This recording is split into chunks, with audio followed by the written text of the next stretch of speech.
Hey guys, so it's been a really long time since I last uploaded anything because I would be lying if I didn't say that I was just lazy.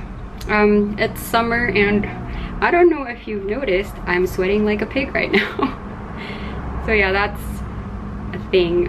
It's summer and it's really hot and I really just don't have the patience to sit at the computer editing for hours, so I have been leaving a lot of things out recently, but I have been taking videos. So the following clips you're about to see is basically a montage video of what I've been doing the past 2 months.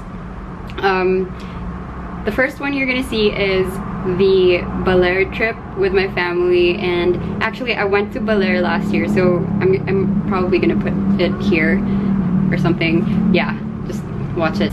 Without further ado, here is my April to May montage.